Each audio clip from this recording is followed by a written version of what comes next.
Welcome, everyone. Hey, this is a podcast that explores various aspects of addiction, potentially focusing on personal stories of recovery, scientific perspectives, societal impacts, or related topics. This podcast often features discussions with experts, individuals in recovery, therapists, and advocates to offer insights and support to those affected by addiction or seeking more information about it. Welcome to another episode of The Other Side of Addiction. I am your host, Al Richards, and today with our lovely guests, Stephanie Anderson, we're going to take the title of a book that we're going to be talking about in the show, and it's called Dear Addict, Letters of Hope. Stephanie, my gosh, thank you so much for taking time out of your day to be with us. Oh, you're welcome. Thank you for having me. I really appreciate it. Absolutely. And before I forget, whenever someone sends me someone for the show, I always like to say thank you. So, Yes. Ashley at Awakening Health in Sandy, Utah. Thank you, Ashley, for introducing Stephanie and I. I am just grateful for you. So I really do appreciate it.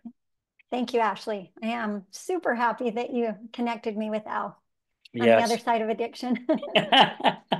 So, my gosh, Stephanie, where did this Dear Addict come from? Well, it's an interesting story. Todd, my husband, my late husband, he he felt like he needed to write his book about his story about addiction since the 90s. And it wasn't until March and April of 2022 that he actually wrote the book. He was inspired and he sat on his cell phone and wrote a 700-page book with his two thumbs. And it was a pretty good book, even before being edited with that. But he was committed. He was sober, his mind opened up, and he just wrote everything. I told him to write everything and that we would edit it later. And so he did just that. My gosh. And I cannot believe he did it on his phone because On his cell there's phone. no way I'd be able to do it because I can't. It takes me 5 minutes to send a text because my fingers keep hitting the wrong letters or I delete it Yeah, accidentally. That is amazing. it's amazing. And that he could have it make sense. And it was about that thick printed. And now we've narrowed it down to a readable version. This is what it looks like. And then the back of the book with the iceberg, which I do want to mention on the back of the book, it says, we only see the tip of the iceberg when it comes to someone's addiction. And that was his quote and the theme of my message now, because I'm carrying on his work. Yeah, and I'm writing that down. We only see the tip of the iceberg. When it comes to someone's addiction. And then I give credit to William Todd Anderson with an O-N. That was my husband. Well, he good looking guy there. I could see why you Yeah. married Yeah. He's him. super handsome. Yes. Yeah. And I love the back of that book with the iceberg because Yeah. when you and I spoke during our Mm-hmm. introduction, we spoke about Yeah. how I just finished some training and we that was part of our training. We talked about the iceberg, how Oh, wow. there is so much that is hidden beneath Mm-hmm. and how most people only see the top. We have no clue what everyone else is suffering from or even with below the surface Or hiding. or hiding. Yeah, well, Yeah. Yeah. Yep. Because, often, like you say, well, I didn't really know. People would be like, you didn't know. Well, you knew that something was wrong, but you couldn't prove all this or you couldn't see all this to, if you saw all this, then the conversations might be different, yeah. with your loved one or whomever is suffering. And I think, well, I don't think, I know this is something that needs to start happening more. So I tip my hat off to you and say thank you to you and everyone else, and including your late husband, for Yeah. writing this book because it's using a voice that needs to Yeah. be heard. And now his voice is being heard in a different way. And Yeah. hopefully, like you said before we got on, if this touches one person, if it helps one person, the domino effect is Yeah. huge that we won't even see. Yes. Yes. Because, if you can help one person in recovery or to become sober, think of all the web of people that that person knows or is loved by, that is affected by addiction, that their lives are affected in a positive way when they can find recovery. We all recover, right? Because it's a family disease, it's a family illness. We all have parts that we play in it. And if we're willing to look at that, then and that was kind of Todd's message too. He wanted to write it so people could understand addiction more from one person's perspective, his perspective. And there's a lot of messages in the book.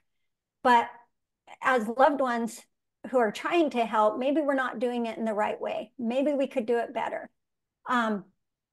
But if he felt like if they could understand, then maybe they could even get their own kind of help, which could help the person in addiction. So this book is for anybody touched by addiction, or even someone who believes that they've never been touched by addiction. There's something to learn from this book. Yeah. Oh, and one thing I wanted to point out that's really critical, the reason that it's called Dear Addict is at the beginning of each chapter, he answers a question that somebody might ask someone in addiction and said, hey, well, why do you do this? Or how do you feel about this? And then he answers the question before continuing on with his story.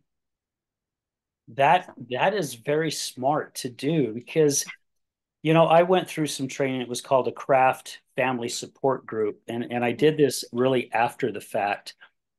And they have a book that talks about situations that you're going through. And really, when I was reading the book, I'm like, oh my gosh, this is my life.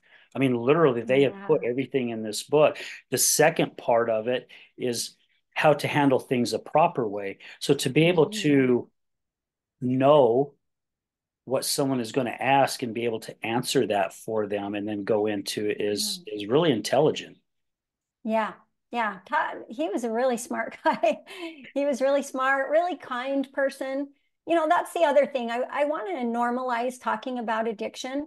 And, sometimes it's hard because you might, even me being somebody who loved an addict, I may be looked down upon by some people, so it's difficult, but I think these conversations need to happen. And so I'm committed to doing that no matter what pain is inflicted on me. I have been judged pretty harshly by some people, and especially recently, but then I've also received a ton of love from the community, from friends, from, my family about addiction. But I lost my train of thought a little bit, but I think it's just important to start having these conversations. And if we normalize it, maybe some of the shame could go away because there's so much shame. And even as a loved one, you're afraid to talk about it because people might look down on you or they might treat you different or, so it's difficult. But Yeah. it's important that we do start having these conversations, just like your podcast. It's important. Yeah, and I back that 100% what you're saying, Stephanie, because we do need to start talking about it. I have a few close friends who have felt this same way, where they have been on the other side and their partner has battled an addiction. And I really tip my hat off to a good friend of mine, Janessa, who lives in Ogden, north of Salt Lake. And she was asked by her bishop if she would say a talk in sacrament. And she said, yes, I'd be happy to. And what should I talk about? And he goes, well, pray about it. So the time comes when she had to speak in sacrament. I tell you what, this girl has I'm just going to say it, some kahunas. She got up there and I told her, I says, I would have given anything to be there to listen to this. She got up and started talking about the battle that her husband had with porn and sex. Oh, wow. In Wow, that does church. take a lot of bravery. And she goes, Al, something amazing happened afterwards. She goes, a lot of the women who would come up and talk to me after wouldn't even look at me in the eye. They didn't want anything to do with me. But she said, then I started having some women come up and tapping me on the shoulder going, can you and I talk in private sometime? Yeah. She gave other women the okay to open up. And that's why it's so important for us to use our voice. Mm-hmm. It is. It's so important. And it does open the door. I won't say any name, but there was somebody who came to one of the launch parties, and I was a little bit nervous, about what they're thinking and that, and then to find out that they had a loved one who suffered immensely in addiction. And it was just shocking. We just don't know. We just don't know who's suffering out there. And I think I also believe that, we might not think that anybody in our family has addiction, but if we claim that no one in our family does, maybe somebody who is suffering wouldn't want to come forth and ask for help. Yeah. So we got to be really careful with our words and how open we are being to someone, or just in general when we're having a conversation, and our judgments through our talk could keep somebody from reaching out to us and asking for help, or be afraid to mention that they're struggling with something, any kind of mental health issue, honestly. Yeah. And just so our listeners know, and I'm pretty sure you're gonna be on board with this, Stephanie, because there's so many other types of addictions out there, and it's crazy how society will accept some but not others. Right. And it's crazy to me because the brain fires the exact same way. Right. I could be addicted to eating. You could be addicted to gambling. Our brains are firing the exact same way. Right. However, society says, oh, it's okay. Well, if they want to throw their money away, good for them. Well, if they want to eat themselves to 400 pounds, so what? Yeah. But like you said, if it comes to drug or alcohol or even maybe porn, mostly drugs and alcohol, it's like, my gosh, you are condemned. There is Yeah. something wrong with you. And there's something wrong with all of us. We're all battling with something. Yeah. And it's important to get rid of the stigma because whatever it is that we're addicted to, it's not that. I don't know Right. one person that I've interviewed on this show that said, I literally loved drinking myself to death, or I Yeah. loved shooting myself full of heroin on a Yeah. daily basis. I loved going through withdrawals. I just loved being irritated. Not one person. It was I No. did these things because I didn't want to feel what I was feeling anymore. And all it does is that hamster wheel. It just keeps compounding and compounding and compounding.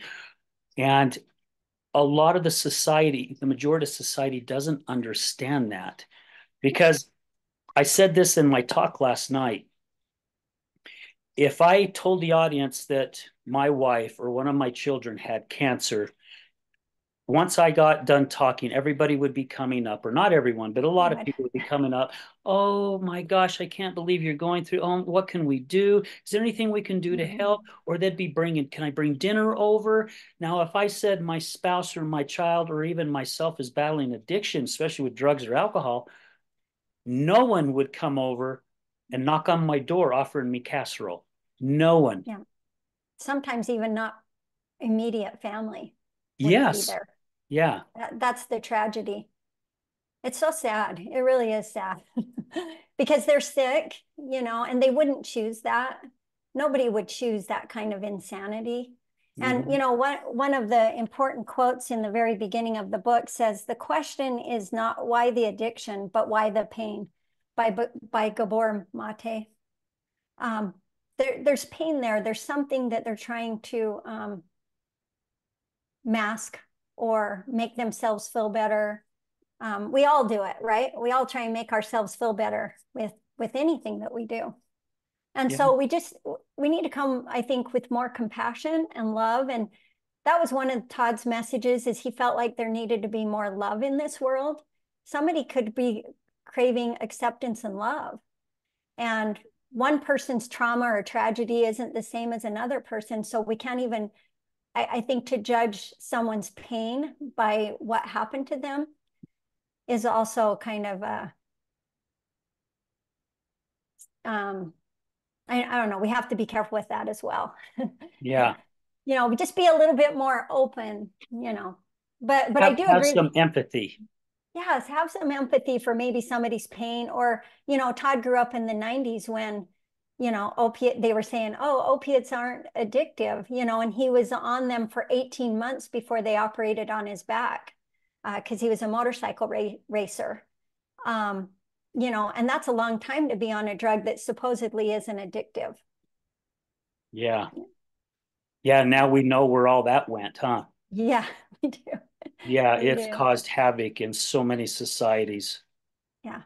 So many people have died. And, when you think about the numbers, we should be alarmed as a country. And, just even individually, we should be alarmed at Yeah. the number of people who have died from addiction.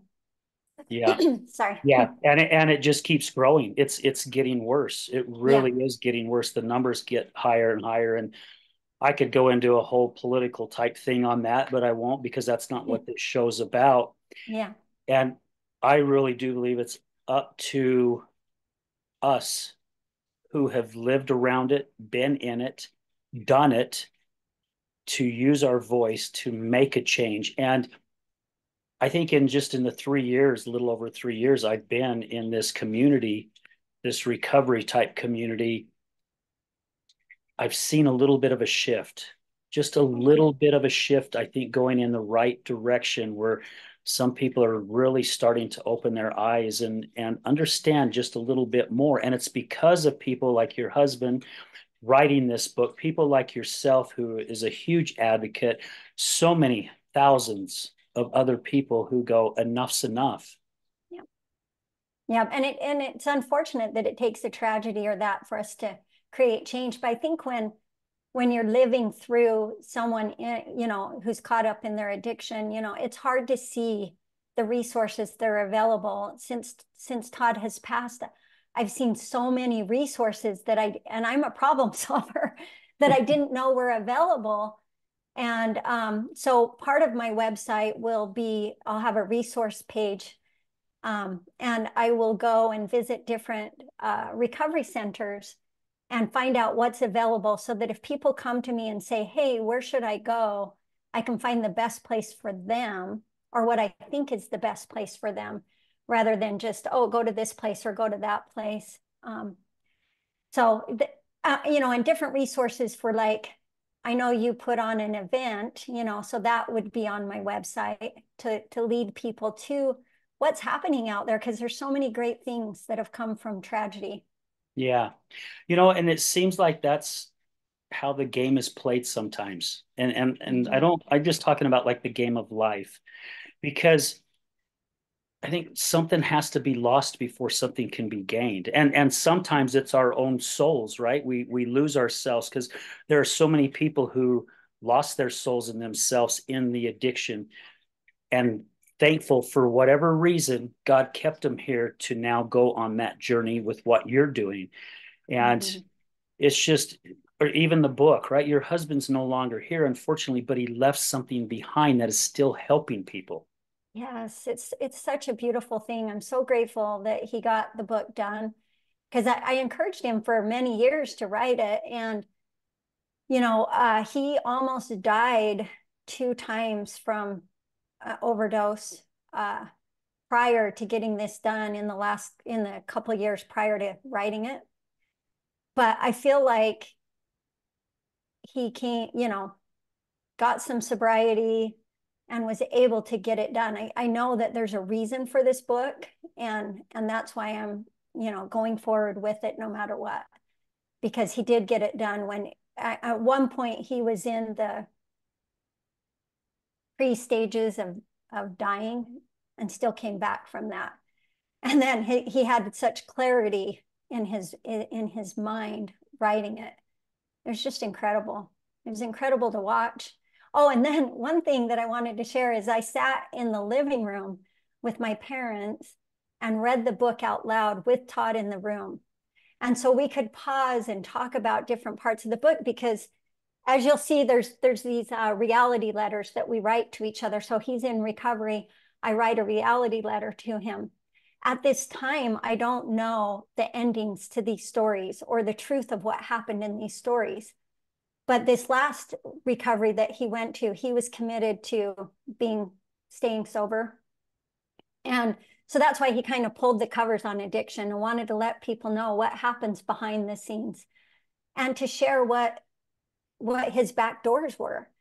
And then it's interesting to hear the book and then have these letters in the book, because now I know the endings to the story. And some of the stories, this is another interesting thing. You'd be like, how could all this happen to one person? But I have the physical proof at home. After he passed, I got our things out of storage and he had some legal documents. And I read through them and he was so accurate in his stories. It was just incredible. It's like, yep, there it is right there in the police report, you know? My gosh. Yeah, pretty crazy. It is. You know, and for being on the other side, so people understand a little bit more. What was it like for you to watch someone that you just adored and loved so deeply, just taking their life, just little bits at a time? Yeah. Well, and I do want to say that I knew that he had an addiction. I knew the lengths he had gone to previously, even before meeting me, to feed that habit. But then when we married, he had 7 years of sobriety that I know of. I don't 100% know that, but that's what I knew at the time. And then he got in an accident right when we reunited. So we dated in high school, which is pretty cool. So I knew him as a young man, and it did play into why I stayed so long, because I knew the core soul of who he is. Yeah. And anyway, but then I didn't know what to look for. I didn't know really what addiction looked like. But he did go relapse and go back to his addiction. And it took me a while to figure it out. It's like, oh, he just spends a lot of time in the bathroom, but really it wasn't. It was because he was using. But once I found out, then he did go to treatment. And I thought, oh, he'll just be better now. I didn't understand that sometimes they'll go to treatment multiple times. And one thing I want to point out is, if your loved one goes to treatment and relapses, that treatment wasn't wasted. There's something that was gained, maybe something that was healed in that treatment. But watching somebody go downhill or suffer, and you don't understand everything, it's very maddening. I screamed and yelled quite a bit. I did. And that's before I found my own way to heal and my own recovery program. And then I didn't yell as much. There were still moments that I yelled, but I handled it in different ways. I thought I could control it or change it. And then pretty soon I had to just let him, I wasn't ready to leave. So I stayed in my own lane and just lived my own life for a while. I was a flight attendant, and so I was gone a lot. And just had to live my own life and say what will be will be. Even he could pass away, and there's nothing I could do about it, because you have no control over it. You didn't cause it, you can't change it, you can't control it. And so I think when I finally found acceptance of what was, that helped me to continue living my life. I didn't want to miss my own life journey while he wasn't living up to his potential. And he tried hard. I mean, he tried so hard to live a normal life in addiction. I mean, if he was using, sometimes you didn't know. And if he was trying to get sober, then we would argue more, because he was uncomfortable. He was trying to adjust to a new way of life, which can be quite challenging. Yeah. And good for you for going on with your life, because I never did get that. Oh. I didn't. I mean, I did the same thing that you did. I yelled, I screamed, I cried, I threatened Yeah. so many times in an 8 to 9 year span. Yeah. Nothing worked. I mean, I remember a few times I got down on my knees, just begging and bawling, just please, please, please stop. And my Yeah. greatest fear was losing her, just like what Mhm. happened to you. That I just don't know what I would have done if that could have happened. And it took me so long to finally realize. I mean, I argued with one of her therapists once. She goes, Al, there's nothing you can do. And I said, you want to make a bet? You F and watch me. You watch Yeah. me. I'll fix Yeah. it. I'll Yeah. fix this because I got the control. I will do this. And I beat Mhm. myself in the head for 3 years before that light bulb finally went off and went, my gosh, she was right. There's nothing I can do. Yeah. However, I still stayed in that rabbit hole with her. And it just took me in a dark, dark place. I was literally, as my buddy said, addicted to her addiction. Yeah. And that's where it takes a lot of us. So I tip my hat off to you for going, my gosh, I cannot do this. It's up to him. I need to live my life. And I'm sure it was not 100% out of your head because you love and No. care about this individual, but you did the best you could to still take care of Stephanie. Yes. Yeah. Because I realized, I call it my, so God's my higher power, but I call it my Christ circle. So I imagine a circle around me that's the circle of light.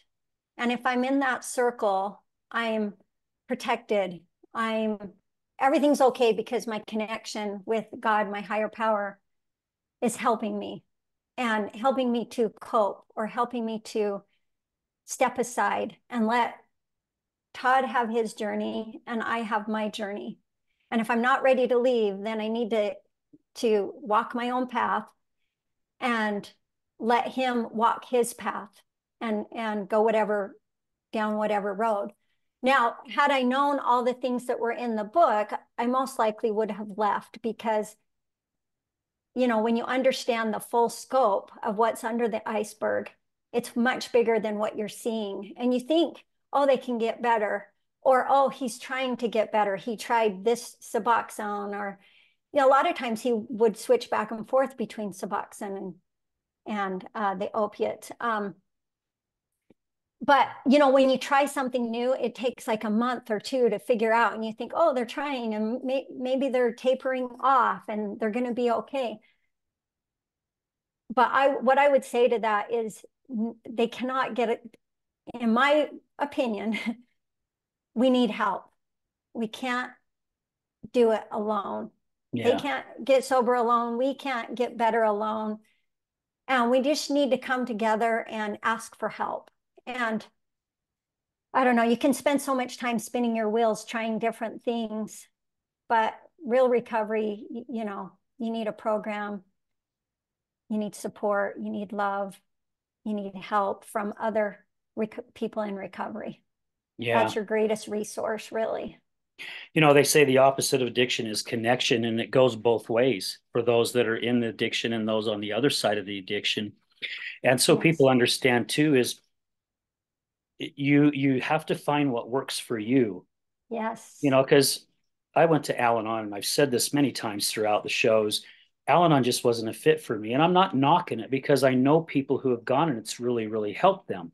It just Mhm. wasn't a fit for me. And you said at the beginning of the show, Stephanie, I didn't know of other resources out there. That's what's one of the things that really got this podcast started, is because I wanted to bring people on to say, hey, what worked for you? And also not to make the same mistakes that both you and I made, and hundreds and thousands of other individuals who have had loved Mhm. ones that's battled the addiction. And there's so many more resources out there today, so many, that even recovery centers don't even know about. And Yeah, and and I'm not knocking them that they don't know about them, no. because they're just so focused in what they're doing at their facility, and they're busy. They don't have the time to really get out there. And I think with what you are doing and putting in resources in your website, my gosh, that's huge. Yeah. We have a networking group that's called ARC, Addiction Resilience Collective, that I started last February. Oh, And oh, the whole purpose of that is to bring in outside resources to bring people together who fall underneath that addiction umbrella, whether it's somebody that has a book, whether it's somebody that does acupuncture or breath work or sound bathing or salt bathing or meditation, whatever it may be, because you and I know, being on the other side, that you just said it earlier. It's the band-aid. The addiction is just the band-aid. They're just trying Yes. to mask something that they're really suffering from, and whatever it is, they just don't want to feel it anymore. And of course, as the addiction starts getting stronger, that shame starts getting stronger. Mm-hmm. And it's hard to get it out of your head. It's so hard to get it out of your head. And to know that there's so many other resources out there to at least hopefully try to ground you and bring you back, because you knew the husband that you married was still there. That Yes. individual was still there. That soul, that love. I mean, I'm sure he loved you to death, and that man that you fell in love with is there. He's Yeah. just covered up with something, and it takes a lot to break that shell. Yeah. Well, and you see all these other people recovering, you think that could be your own loved one. I totally believed he could recover fully, Yeah. but, just wasn't meant to be. But sometimes people do pass away, and, others can learn from that tragedy, Yeah. maybe what not to do or how to reach out for help sooner. I had a guest tell me once that she had someone tell her at church that because her son was battling addiction for a long time. And from what I understand, I've spoken to her, I don't know, quite a few months ago. Her son's now 2 years clean, which was really good to hear. Yeah. She was always worried about getting that phone call, Yeah. that her son had lost a life. And a lady in church told her one way of looking at it is there are some that will lose their battle. And those are the ones that God knows that the addiction's got such a great hold on them that he needs to bring them back to take them out of their suffering. However, there are other ones that he knows will have the strength to get through it. And those are the ones that are called the angels, because now they are out there spreading the word and helping other individuals. And I thought that was such an amazing way of putting it. Yes, that's beautiful. That's beautiful. And part of that goes in line with accepting what is. If I believe that God has a plan for me and has a plan for Todd, maybe it played out just like it was supposed to. I don't really know. I mean, it's sad to have him gone and not here, but he will never be forgotten. I'll make sure of that. And his message will reach a lot of people, which luckily he did get his book done, and we were able to edit it and get it out into the world. We just barely published it May 6th. So it's still June hot 6th. off the press. Sorry, June 6th. Yeah, June 6th. Sorry. It is Yes, hot really off the hot off press. the press. Yeah. Yep. Yeah, and we Wow. had two launch parties, and it was such a beautiful thing. We invited a bunch of people, and we had somebody from a recovery center come and speak, and you could hear a pin drop in there. People just absolutely loved it, and the connection, you could feel the spirit there. It was just a magical moment. It was really neat. Yeah. Those are the type of moments that I love. Again, I shared that me and two other individuals, two good friends of mine, we had the opportunity to speak in Park City, Utah, Thursday night. And when I got up to say bye talk, I don't, again, this came from my spirit, because it didn't even pop into my head till up while I was up there speaking to the audience. And I'm like, I didn't choose this path. God chose this path for me. Because 4 years ago, if someone said, Al, you're going to start a podcast, eventually you're going to be a crisis and recovery coach, you're going to be speaking about this, you're going to be holding events about this. As I told the crowd last night, I would have told them, you have your head so far up your rear end, you can't see anything. Now here I am on this journey, and the journey just keeps taking me deeper in the woods. I didn't pick it. Yeah. You know, I mean, I know for a fact everything that's happened in my life in the past 15 years, God put me on this path to lead me deeper and deeper in that forest. And I'm to the point now where really I'm excited. I am so excited to see where this journey is going to take me, to where I don't think we get that when we have a normal job. You know, we No. can work our butts off to move up the corporate ladder, which I've done, you know, and there for a long time I said nothing came out of it, and I really had to revamp it because of something that a friend said, and I did learn a lot of skills through it. All that helped me to where I'm at today to do what I'm doing today, not realizing that's what was happening. And I think that's what's happening in your life. You know, you had to go through it with your husband. Unfortunately, your husband lost your life, but he left such an amazing piece of art. I'm just going to put it that way, Yeah. to share with so many people. I mean, I got goosebumps over here on this side. Well, and the reviews, like people have sent some reviews, which we posted on our website. And it, if I get a message, a text about the book or a review or something, it's like, oh, I can keep going. I can keep going. These people are lifting me up too, but the people are really loving what they're reading, and it's changing their views on addiction completely, you know. Because if you've never been up close and personal to it, you just think, oh, yeah, they're just in their addiction, whatever, bye.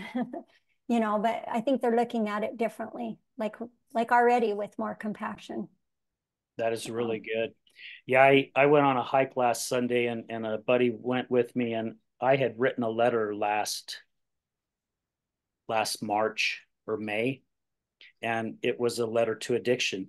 And I started out Dear Addiction, and I went yeah, in there, and I used some pretty nasty words because that's how I felt. yeah, The F that's the that's F fine. bomb F bomb was dropped in there quite a few times. And another word that I do not like put in my vocabulary, but it's the word hate. I think that's a very negative, I just don't like using that word, but I used it in my letter because I believed it fit perfectly. And we posted it. I posted it on my TikTok. He posted it on his TikTok. He has a lot more followers. People were making comments, and I loved going in there and reading a lot of the comments, because people like ourselves were going, yes, my son or my daughter or my husband or my wife or my mom or my dad, I know exactly how you feel. I don't like it either. And I remember scrolling down, and one person put, get over it. Wow. And the old me, I would have started putting all kinds of comments in there. And instead, I had to stop, and I took a deep breath, and I went, you know what? They just don't get it. And that's okay. Yeah, It's okay. Maybe they will, maybe they won't down the line, but that's not for me to say. I don't need to defend anything. I know the way I felt, and seeing the rest of the people in their comments going, the majority gets it. yes, yep, And you yep, mentioned at the start, there are some people who maybe have been not saying some nice things. However, you're going right past it, and you're yep. continue to go with your mission. So again, I tip my hat off to you. Thank you. Thank you. And good job bypassing that as well, and not responding. Because as we heal, we learn to be more open to all ways. And even with people reading the book, I decided when people read it, it all depends on the eyes that are looking at the book, how healed they are, how, their life experience. There's so many things that go into when you're reading a book. And so I decided not to be attached to what different people thought about it, just accept if it's not great news or if it's great news or if it helps somebody, you know, that somebody could read the book today and maybe read it in 10 more years and have a totally different perspective. So, it's just about learning more, just about educating ourselves, really. Yeah. So where do you see yourself now? Where do you see yourself taking all this? And I mean, do you have some goals? I know you have a huge vision Yeah. on things. So just share with us what you're looking at doing. Well, to start out, a lot of roads that I've been going down are just dead ends. Not with this per se, but I tried to go down this road and it's like, nope, that's a hard stop. And then this other road, hard stop. And so I feel like I'm on the right path with promoting the book and sharing the book, getting on podcasts. Um, I do have the Letters of Hope, which you mentioned at the beginning, and that's on the website. It's under, gosh, what's it under? Connect or something, or I can't remember. But anyway, it's on the website. Um, and people can just type a letter to somebody who's in recovery, and they don't even need to know this person. And then when I go to recovery centers and speak, I'll hand deliver these letters. And at Christmas time, I had some family members write letters to somebody, to a recovery group. And I just laid them on the floor and I said, pick whichever letter you want, because that will mean it's meant for you. And they all took a letter, and it meant so much to them to receive these letters. And so that is one aspect of my mission, is to show love and support from somebody in the community who doesn't even know you. Here's a letter showing how they overcame something, or them encouraging you to keep going in your recovery. And I think that's such a beautiful thing. So that is one avenue. And then being a resource advocate. I do have some other ideas in place. I used to put on races. I may put on another race to increase awareness, running event. So I have different ideas, and I was like, I need to know where the end is, but we don't. What I need to do is do what I'm doing today and put one foot in front of the other and see how it unfolds. Like you said, you're excited about how this is unfolding, and it's unfolding in ways that you can't even imagine, because your higher power's there helping it unfold. And so part of the destination is the journey there. And so I'm trying to just embrace the journey, even though it's slower than I would like sometimes. um, and just see where it unfolds, because inspiration comes in different moments. And so I'm just going to keep listening and see where it goes from here. But I do have some great ideas that will be on my website. People can also follow on Facebook and Instagram at Dear Addict Book. And see what unfolds from here. I love it, and I love that you're just moving forward and seeing what happens, because that's really what's been going on even with my life in the past year. When you throw in the towel and you just let your higher power, whatever that is for you, it's God is mine as well. He doesn't lead you in the wrong direction, and the right people at the right moment will show up. Just even to share how all that works. My friend Jessica, who spoke last night, had something amazing. She lost her husband also in 2013 to a heroin overdose. And she's talking a little bit about that and what happened and all that. And then she's getting into what she's doing today. And right before she got up to speak, her phone goes off and she gets a text message of a client that she's been helping. And the message was just amazing. Oh, wow. And she ended up reading it. Oh. And I mean, it put tears in my eyes, because it goes to show that, again, we didn't choose these paths. God chose them for us. And when we left and we were on our way home last night, she goes, Al, I cannot believe the timing of that text. That was so flipping amazing. And I'm like, I know, right? I mean, just right at the right time. And because I even mentioned that both Jessica and I, we've talked about, are we sure we want to go down this road? And I said, it's like when your alignment's off in your car. You have, as long as you're hanging on to it, you're going straight. But as soon as you let go of it, it's veering off to one side or another. And it's like Jessica was saying, that no matter how hard she tries to get away from the addiction part, because there's other things that she does, it just keeps pulling her right back in. So now she's realizing this is her path. This is the direction she's supposed to go. And I think that's what you and I are finding out as well. And we will hit those roadblocks. You know, we'll have a lot of no's. We may here and there have some ignorant people. That's okay. However, as long as we know our higher powers in control, we know it'll get us to our destination, whatever that may be. Yeah. Yep. It's all about trust. Yeah. Trusting. You still have to do the work. You know, you still got to keep putting that one foot in front of the other, and but yeah, it does unfold in maybe even more beautiful ways than we could have ever imagined. Yeah, absolutely.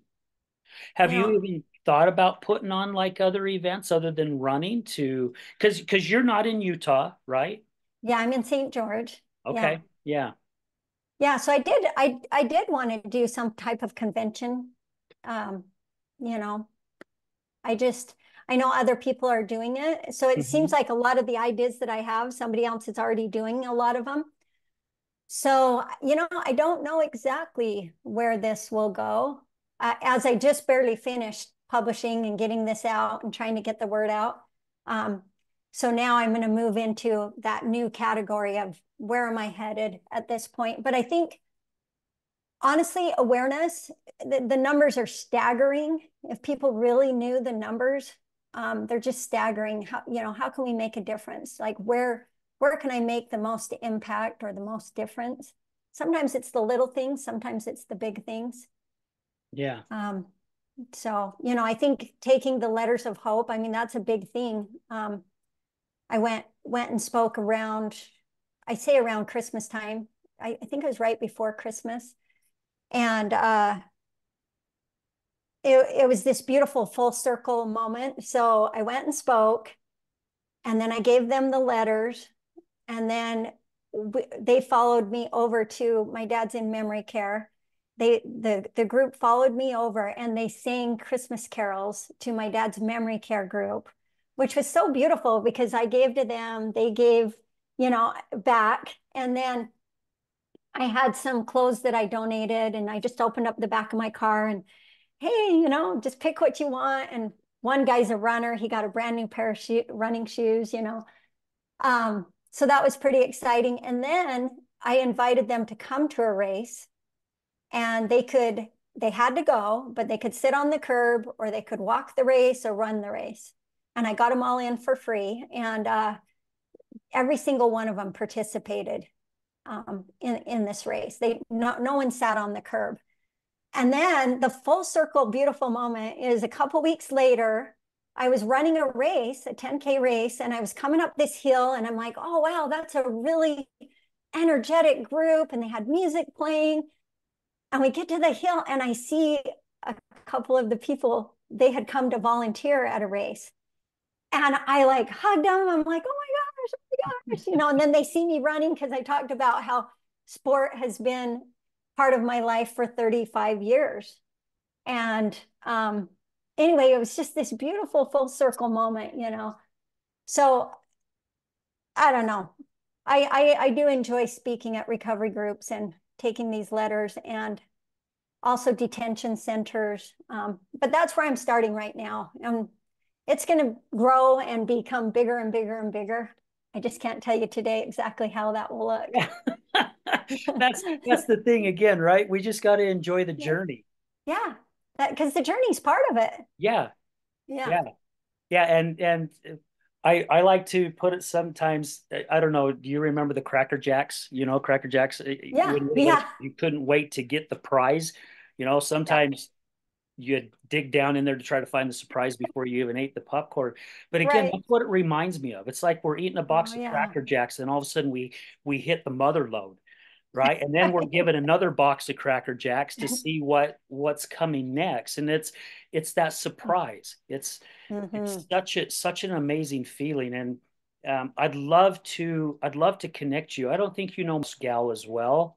And she could be a good connection. I'll make sure Yeah. that I introduce. That will be done today. When we get off the Okay. show, I will do that introduction text. And I'd love the opportunity to meet you in person. uh, I'm actually going to be in St. George October, or excuse me, not October, July 12th, 13th, 14th. Okay. We're coming down. We had a gentleman by the name of Jimmy who does Oh, professional photography who met Mallory, and he has been in recovery, and he's like, what can I do to help you guys?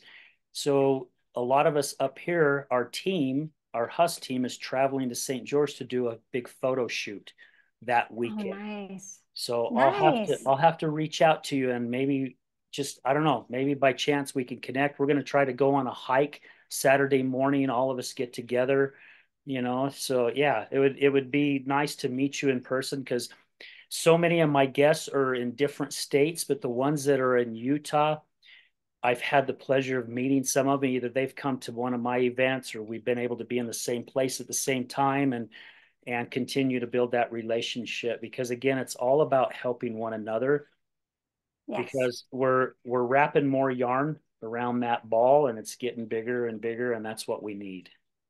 Yes. And so many wonderful people who are doing just amazing things. You know, they've taken a little niche and just grown it and helping people, you know, because everybody, like you said earlier, not everything resonates with everybody. So you got to, all these different avenues that there's somebody that can be helped. They Yeah, just need to know that those resources are there. yeah, So, and that absolutely. is that kind of what your conference in October is all about? Yeah. Yeah. You know, matter of fact, we did our first one in St. George in August of 2022. We did it at the Dixie Convention Center. Oh, And, you know, Mallory pretty much kind of did the whole show by herself because she was in St. George. The rest of us was up here. oh, And we just happened to be very blessed. We have people come in that sponsored the event. We had vendors come in and it was a successful event. And then of course yeah, 2023 we did two of them. But yeah, it's about it's about educating people, inspiring people. This year we got 5 speakers. It's all excuse me, it's all based around addiction, recovery, domestic violence, suicide, inspiration, education, because the more people that we can spread the word to, the better chance we have of making a difference. yeah. Because it is the mental health, you know, problems that cause all these side things. You know, that's where it all begins, is just maybe sadness, maybe trauma, you know. So the more people you can help at an event like that is great. Yeah, and our vision's pretty big. For us to be planning our fourth one, Yeah. I mean it's crazy. It just seems like a year ago we did our very first one, and the Yeah. people that we've met from it, right? Is I mean Yeah.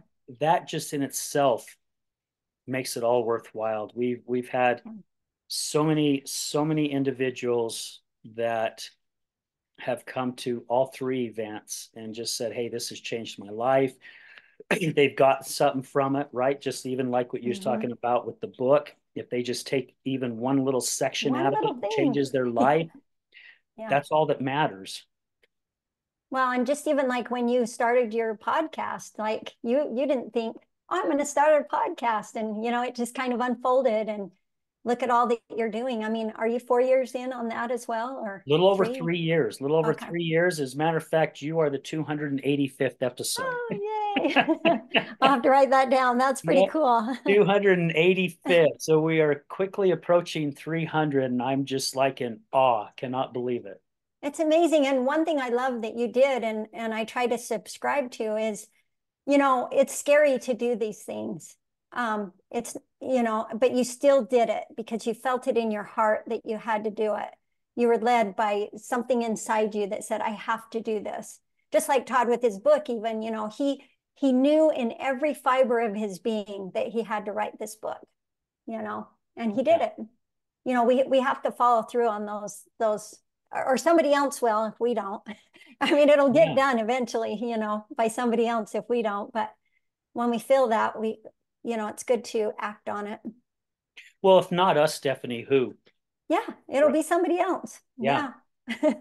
yeah. We Yeah. have to take that leap, and you know, just take note, listeners.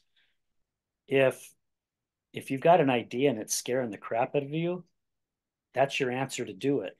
because my version is it's the opposition that's wanting to hold you back from Yes. making a difference. So follow your heart. I mean, gosh, Stephanie is out there doing amazing things, and so many other people that I know who didn't even know what they were doing and they just went for it. You Yeah. know, even our Healing Utah Success Summit, the first one we did, we had no clue what we was doing, but we just went for it. And Yeah. we made a lot of mistakes. However, we learned by it. We made mistakes our second one, but we learned by it. Same with our third one. We learned, and it's just improving. It's getting better and better and better. And Yeah. we travel down that road. Again, it goes Yeah. back to our journey, and there's so many blessings that are just right around the corner for us. Yep. Yep. With a beautiful community, I must say. Yes. Yeah, Yeah. absolutely. So, gosh, I'm lost for what to even say. Well, Do you have any events that are coming up that you're going to be promoting your book? I don't at the moment. Okay. I do plan in July to donate a book to the Salt Lake Library and maybe the Murray Library. And so I will post those on my website.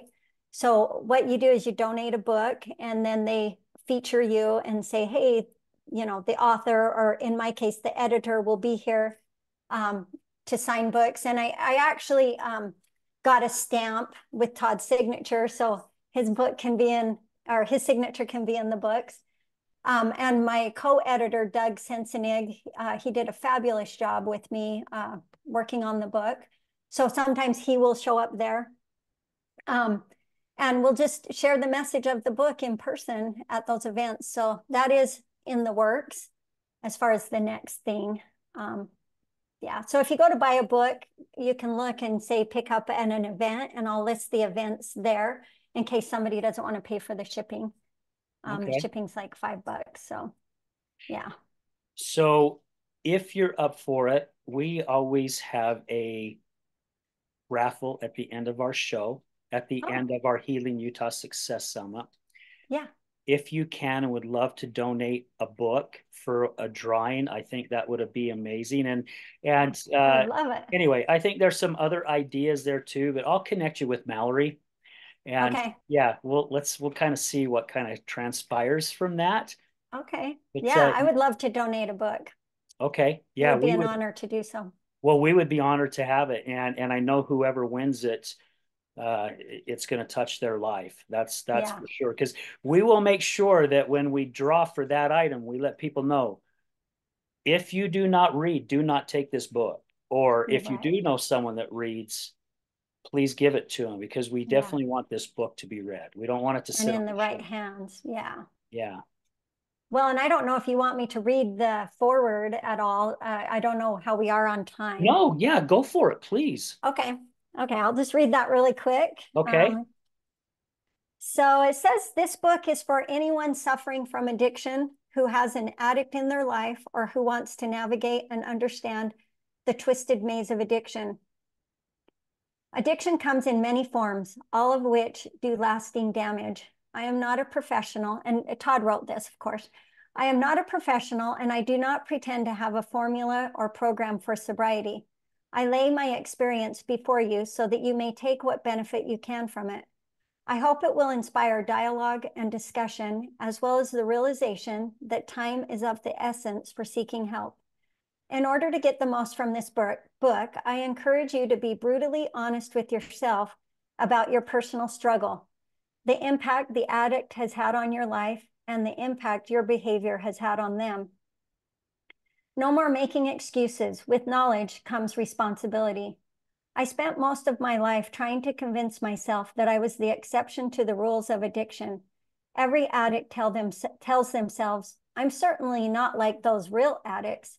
What BS that turned out to be. My first addiction developed at the age of 13. I went on to use and abuse a wide range of drugs and alcohol, resulting in 11 arrests and 21 offenses as a juvenile. As an adult, I attended at least 8 inpatient rehabs and 3 medical detoxes, suffered through dozens of withdrawal sessions at home, spent over 6 months in jail, and 3.5 years in prison. When I refer to myself as an addict, I mean it. I have more than paid the price of admission. This is my story of life, love, loss, and the complete devastation that resulted from more than 40 years in addiction. My addictive behavior ultimately led me to heroin, but I assure you it did not begin there. Due to my own poor choices, the decisions made for me by doctors, parents, and other well-meaning adults, and perhaps a genetic predisposition, I became an addict. It was an accident. No one meant for it to happen. Regardless of how addiction begins, however, the ultimate responsibility for recovery falls on the addict. It has to. And there comes a point in every addict's life where they have to burn the boats or renounce back doors. Excuse me. Escape routes, evasiveness, secrets, and excuses to reach for the only life that doesn't end in tragedy, sobriety. Addiction holds an unshakable grip that overrides all else. This is an absolute, unavoidable fact. Even in my times of temporary sobriety, addictive cravings relentlessly dominated my thoughts, conjuring endless ploys to obtain drugs and use secretly. Just this once, and then I'll really quit forever, I'd tell myself, though the unrelenting urge made long-term sobriety feel impossible. I hope this book will help others because I know for a fact that there is a solution to addiction. Real recovery is a spiritual journey, and it is a shared journey. If you are not a little fearful of what's next in this book, you should be. It's been a wild ride, but please find comfort in knowing that millions of people have walked in the same shoes you find yourself in. Many have discovered a way out and now experience the joy of a healthy life. To live a joyful life is a choice, one I hope to encourage by telling my story in the following pages. And then it's his name and his signature printed in there. And then it says, it's a quote by Tommy Rosen from Recovery 2.0. The people who struggle over and over again are the ones who say, I can do this on my own. None of us can accomplish meaningful, sustainable change on our own. Tommy Rosen. Anyway, that's Wow. the forward to the book. So pretty powerful stuff. That is a very powerful forward. Holy cow. Yeah. Yeah. Makes you want to read it, right? Absolutely. Heck yes. Yeah. Heck yes. So Man, Stephanie, again, thank you so much for taking time out of your day to come on here and share your husband's book, talk about your life, what you've been through, and what you're going after, and I just got to say, I give you a huge thank you for wanting to be a voice and to continue doing this because it's people like yourself that will and are making a difference in our communities. Oh, well, thank you. Thank you so much. And thanks Yeah, for having this podcast and inviting me to be on it. It means a lot. absolutely. Absolutely. And if you ever have anything down the road and you'd like to come back, feel free. I mean, Okay. I've had some guests come on 2, 3 times, and I'm more than happy to have them back on to hear about where they're at in life, where their journey has taken them, just so we get to know that the higher power is working in our best interest. Exactly. Okay, well, I would be honored. Thank you again for having me. Absolutely. Is there anything else you would like to share to finish out? I did write down one thought in case you asked. Okay. And I wrote it down, and it just says, as we educate ourselves on the complexity of addiction, we can create more compassion and ultimately change for those suffering. Wow, Because that's powerful. when one person's suffering, we all suffer on some level. So as we lift others up, we lift ourselves up when we lift others up because we're all hurting in some way. Nobody's better than anybody else. And sometimes I try to get away from the word of help others, but just to love others maybe. Love is really the main message here, is that we need to love others more, no matter where they're at. Yeah. Amen for that. And it's crazy because I've had guests on my show who work in the recovery community, and they've said, Al, I got in this so I could help others. And in all reality, they're helping me. Exactly. And I have Beautiful. found that out ever since becoming a crisis coach because I'm working with a client right now, and I've been finding that out with the stuff that I've learned through my training, which I'm still trying to really master everything, but to see the change in their life. And it's literally changing my life at the same time. And it's so crazy how that works. It is so crazy, but it does. It works. Yeah, it does. It does. It does. Yes, that's for sure. Well, Stephanie, again, thank you so much. And Ashley, again, thank you so much for connecting Stephanie and I, man. Just greatly appreciate it. Thank you to all our guests, all our past sponsors. Man, thank you to all our listeners. Again, I say this every single show. This wouldn't be possible if it wasn't for you guys. You guys are the ones that are making all this happen. So remember this, guys. Addiction is giving up everything for one thing, and recovery is giving up one thing for everything. We're out.